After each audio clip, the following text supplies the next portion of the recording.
Hey guys, it's Zebra Girl, and today, as you can tell, because I'm in, like, the most beautiful Charmander onesie in the world, that I'm going to be having a very serious conversation.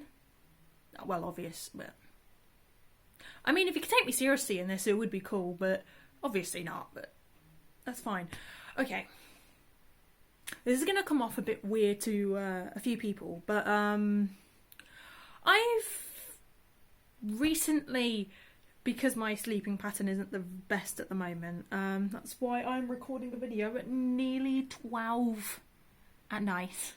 Who would have thought? So, at the moment, I'm having this weird thing go on where I'm watching Nick Cage movies. I don't know why this is happening. While I was growing up, I never really watched a lot of his films. And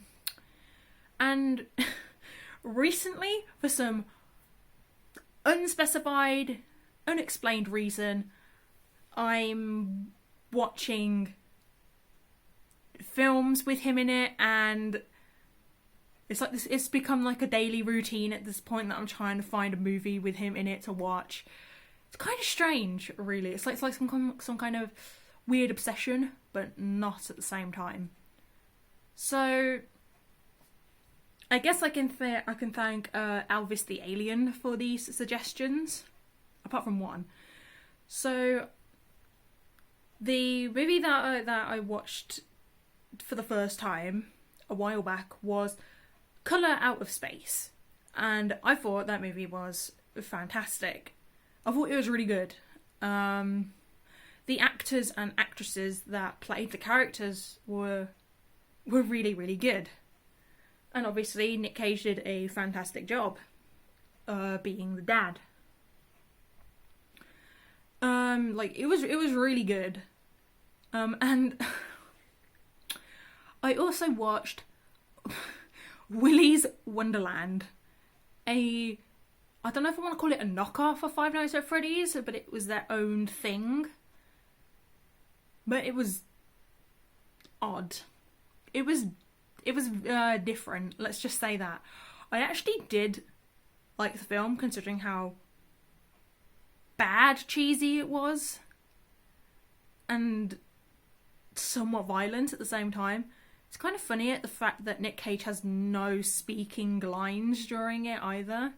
He just makes noises, I guess, when he plays the pinball machine and fights the possessed animatronics. But I'm not here today to talk to you about that film. Sorry, the reason why I'm laughing is because this film is so strange to me. I've watched it 3 times in the span of just 2 days, and I don't know. It makes me feel things I've never felt before, man. It makes me question a lot of things. And this movie was brought out in 1998, when I was born, and I'm currently 23. So this movie is 23 years old. I don't know if I like the fact that I'm sharing the same age as a film like City of Angels. No, I'm not saying it's not bad. Sorry, I mess up my lines because I don't read from a script. I just read straight from the mind, the mouth, or what have you. So I'm not saying it's a bad film. I'm not saying it's bad, because it's okay. I give it like a 5 or 6 out of 10. It's Nick Cage's character that interested me, Seth. So if you haven't watched the movie, I'd recommend it instead of me rambling on about it, because reasons, spoilers, I guess, if you haven't watched it. Basically, the story goes that these angels are on Earth and watch our every move. I personally find that a little bit creepy, because right now, for all I know, there could be an angel in the corner of my room looking at me, talk to a camera, and I'm going to go give it to a small audience. Like, that's kind of creepy to think about. And Nick Cage's character, Seth, helps spirits go to the afterlife, basically. Which is cool. So, obviously they're angels, but as the film explains, they don't have human senses. Like, apparently they can't see colour, they can't feel pain, they can't taste things, they can't touch, and all that stuff, which I find a little bit sad, I guess, because I know obviously angels are not human, so they can't understand human stuff and stuff like that. Which again, I find kind of sad, because everyone should experience something good every now and again, even if it takes a bit of time for a good thing to happen. So then, one time, he's in the operating room with the other main character in the story, Maggie Rice, that's played by Meg. I can't remember her last name. I can't remember her last name. I can't remember her last name, and it hurts. It really hurts. I did research before this as well. I should have written it down, but of course I didn't. I will put it in the description when I find it. So she's operating on someone, and he's there waiting for the person to depart so he can take the spirit. But while operating, she looks straight at him. Even though she cannot see him, she looks directly at him, and he becomes like infatuated with her, basically. Like in the movie, he says something along the lines of, "She looked at me like I was a man," and stuff along those lines. So throughout the first time that she encounters Seth, she is in the hospital having a walk. I think she might be on a night shift or something. So she goes to visit one of her patients that she did manage to save, Mr. Messenger. And it turns out Seth is there. And when they first interact, it's cute. Don't get me wrong, it's actually rather nice. When Seth interacts with Maggie, it actually seems like because he doesn't know what most of the stuff is, or doesn't understand people, it's like a naive child trying to understand what certain things are to adults. But as time goes on, he does seem to understand, but he always has this constant monotone voice. Like, it never changes. Obviously, with humans, in our voice change, we can express whether we're happy, angry, sad, and all that lot. But Seth continues to talk in a monotone voice, so it just seems like he's just neutral to absolutely everything. Which again is fine. He's an angel and all that lot. So once Maggie leaves, Seth disappears and life goes on. And then one morning, Maggie wakes up and finds a book that has been left on her side. And it was left there by, Seth, because her boyfriend Jordan, I guess a minor character, and she thought Jordan had left it, but he did not. So she goes to a library to give back the book. And that's where she meets Seth again. And they start talking about books and what type of job he does. Now, within the story, the angels cannot lie. They cannot lie through their teeth. They're not allowed. So Seth obviously outright tells her that he is a messenger of God. And I think she humours him, because I don't know if she believes in that stuff during this part of the story. But they get along. She invites him to go shopping, and she buys pears, and it's actually a kind of nice moment. The moments that they share, that Maggie and Seth share, are genuinely cool and I guess nice. I'm going to take this off because I'm getting a bit hot. It's really, really interesting. Now, there are a few bits in the movie that made me feel a bit like, why would he do that type of thing. So I've glanced over this part, but I'm going to quickly go to it. So she's in the bath, one leg out of the bath, covered in bubbles, and she's got a beer and she's thinking about Seth. She's thinking about, why didn't Seth give me his number and stuff like that. And she's obviously a bit, from her face, she's either a bit drunk or she's enjoying that bath a little bit too much. But either one, it's fine. But the creepy part is that Seth is in the bathroom with her, hearing her thoughts, and his face is like, oh. It's like a face of like that type of face. And then she's looking in the mirror. I presume she's got nothing on because you can't see straps there, and you can see like the back part of like her back here where you can would be able to see her chest. And obviously you can't see Seth in the mirror because he's not showing himself there. And she's like stroking her face and stroking her hair, and Seth is just there like stroking her like arm bits here, and it's kind of strange because she's just doing that. Like, does she do that on the regular, or is it just happening now because she's met Seth and she's feeling a bit hot and bothered?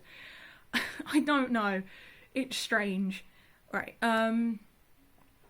So after I think it's the pear thing, if I remember correctly. Seth talks to like his friend Cassiel, I think, like saying, "Oh, you think it would be cool to not lie, or no, it'd be cool to lie and feed the dog and stuff like that." And I think that's actually a nice moment between like angels that are thinking of what would it be like to do that type of stuff. And were a part in the film where Mr. Messenger is currently in the hospital, and sorry, itchy eye.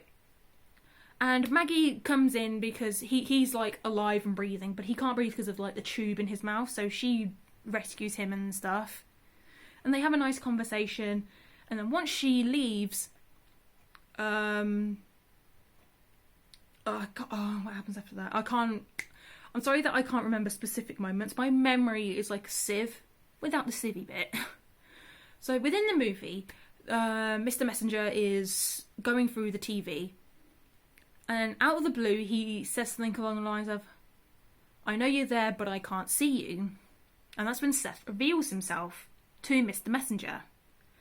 And Mr. Messenger obviously compliments on how good Seth looks because he's an angel and angels stay young forever. Like, some of the angels specifically look like they're between their 20s and 30s, which isn't like a bad thing. I guess it's fine.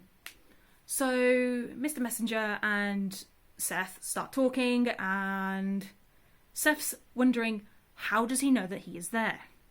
So they go to a little diner and Mr. Messenger gets loads of food. And then they start talking. And then Seth finds out that Mr. Messenger used to be an immortal like him. But obviously Seth doesn't believe that.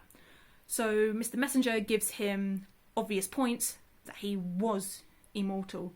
They meet up in the library on a regular. Oh God, I'm trying to remember. This is tragic. Angelic singing at the sunrise and sunset, and he does mind reading, and he travels at the speed of thought. There's probably more, but I can't remember. So then Seth believes him, which Seth kind of creeps out about it, obviously. And then those two start talking more and more, and they move to different locations. And then Seth decides to ask, why did Mr. Messenger become human? And then he gave him the answer of that he met his wife, he had kids, and he's got grandkids, which is really cute. That's really, really adorable in my opinion, that an immortal came to Earth and fell in love. That's really nice. Then Seth takes him to the beach, and the funny scene of him stripping down and going into the sea, and Seth following him, comes through, and a big wave takes them back. Mr. Messenger is having the time of his life, and while Seth is just there, blank face. So then Seth and Maggie meet up again, and Maggie is with her dog Earl. Earl is adorable, by the way. He is so cute. And they start making jokes and stuff, and Maggie says something along the lines of, "I wonder what Earl thinks of me," and he says, I think he said something along the lines of, he hopes that you're not sleeping well and that he loves you, which I find really, really cute. And now, at this point in the film, it's obvious that they both have an attraction to each other. Even though she's got a boyfriend, within the movie you find out that she doesn't completely love him. It's just that they have an attraction to each other. That's literally it. But she has more of an attraction to Seth than she does Jordan. So they start talking again, and then Seth kisses Maggie. And she says it was probably the best kiss she's ever had. And she asks him how he feels about it. But the problem is, he can't feel anything, which he portrays in a sentence, which makes Maggie really upset. Like, she's still attracted to him, but she feels like that he isn't attracted to her. So then she walks off, and she's invited to Mr. Messenger's got well party, basically, and Seth is also there. She's obviously still a bit uncomfortable with seeing Seth after what happened in the park. But her and Mr. Messenger are talking, and one of Mr. Messenger's granddaughters is obsessed with Seth, which is, I think it's rather cute, because the mom takes the picture of Seth and the granddaughter, and the granddaughter says, "You're just like my granddad," which I think is absolutely fucking adorable. The fact that she, even though she's a kid, and she might forget it when she's bigger, but she knows there's something different about her granddad, and she knows that there is something different about Seth, which is cool. So they continue to talk, and obviously when people ask where Seth is from, Mr. Messenger comes up with secret little bits about him, so people don't suspect anything. But then Maggie starts to suspect something is up. She looks at the picture of the granddaughter and Seth, but Seth is a light. It's just like millions of flashlights have all been shined at once, and it's completely covering. So she's got a bit of a suspicion that something is going on. So she invites him back to her house, and she's making something, obviously, and she wants Seth's help. So she asks him to cut up a cabbage, but while doing so, she cuts him, like, deliberately. And obviously he can't bleed, he doesn't feel anything, so he tries to hide it, but then when she takes the towel away from him, there's no blood. So she asks, what's your last name? And he sees an item that says plate.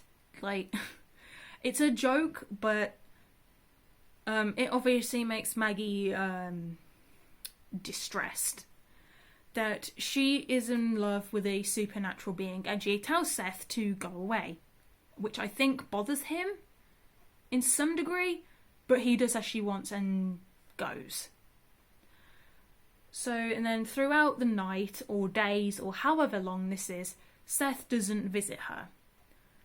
And one of the moments is that she's taken off her dressing jacket and she's standing there with her bra on, possibly, and her pyjama bottoms on, and says, "Seth, are you there?" and starts talking to him, but he does not show himself. She simply gets into bed and says, "Just stay with me until I fall asleep," which he does. And then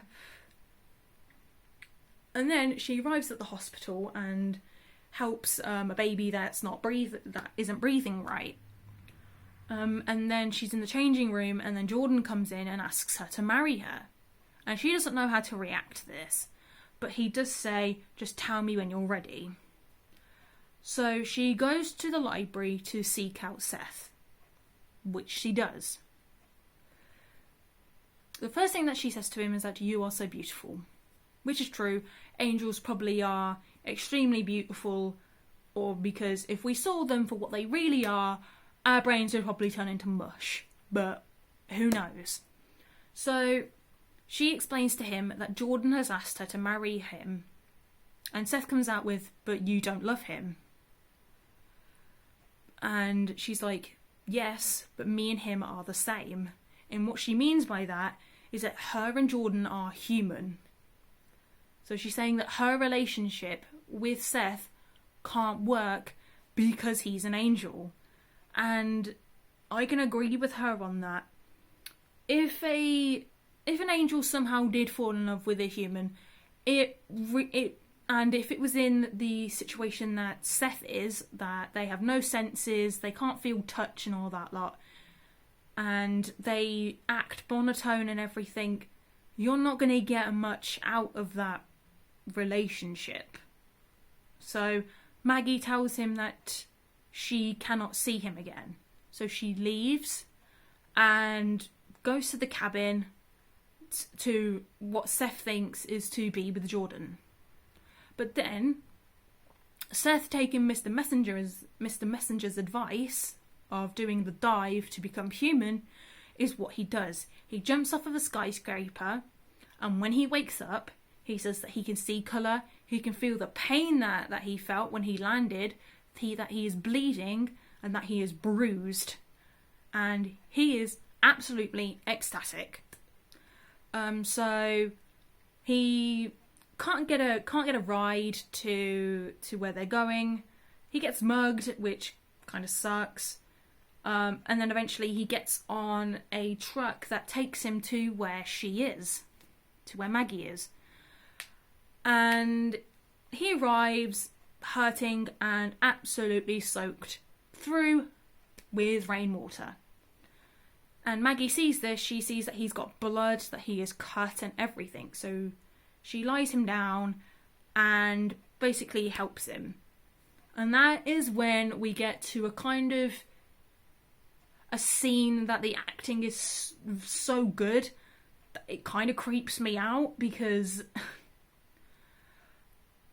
I'm going to sound like a bit of a pervert when I say this, but but this is just out of like seeing the acting. I've had to watch that scene at least 5 or 6 times to see the genuine reactions of the actors of Nick Cage and Meg. And don't get me wrong, their acting in that scene is pretty good. Like, it's almost realistic type of good. Sorry, I'm sweating slightly. I need to take this off. So, her and Seth end up having sex, basically. This is Seth's, obviously, first time. And she... I don't want to get too graphic in this. It's not like you see anything too graphic, because you don't. You just see silhouettes on the wall, and you see them face to face, snogging each other's faces off. So she asks, because within the movie, Seth asks her like questions about feeling things and smelling things and tasting things. So she asks him during this what this feels like. And he can't really explain it because he's having a bit of a moment, I guess. So they end up doing the bang.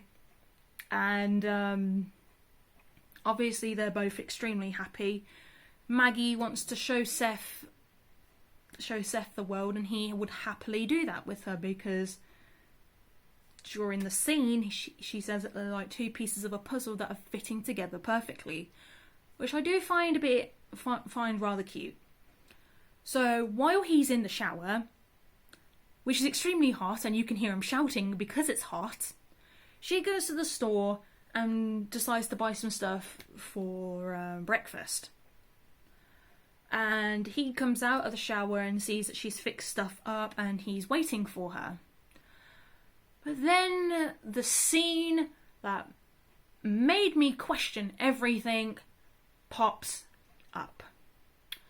She is riding down a road, her arms sprayed, like that, and her eyes are closed. But during this, a logging truck comes out and she gets hit. Seth knows something is wrong, so he comes to save her. And he says not to look at the angels that are there. But she says she's not afraid of death, and if they ask her what her favourite thing was, she would say Seth. And then she dies in his arms. And then the rest of the movie is him living his human life. And a scene that got to me, didn't make me cry, but it was like, oh, bloody hell, kind of thing, was he goes to the same shop that he went with her to and buys a shit ton of pears and eats them. Because she liked pears. He goes to the funeral and then he has a talk with Cassiel about, is this a punishment for him leaving heaven? And he says no, it was just what happened, and doesn't blame Seth. So then at the end of the movie, Seth goes to the same beach that he went to every sunrise and sunset, and takes his shoes and socks off and goes into the sea, like what Mr. Messenger did, with a smile on his face, and that's how the movie ends.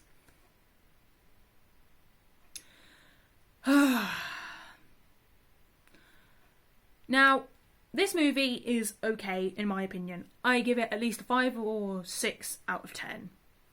Some moments during it were really nice. Some moments during it just made me grit my teeth and be like, why? Why did that have to happen? And then there were moments, like the ending, that made me question a lot of things.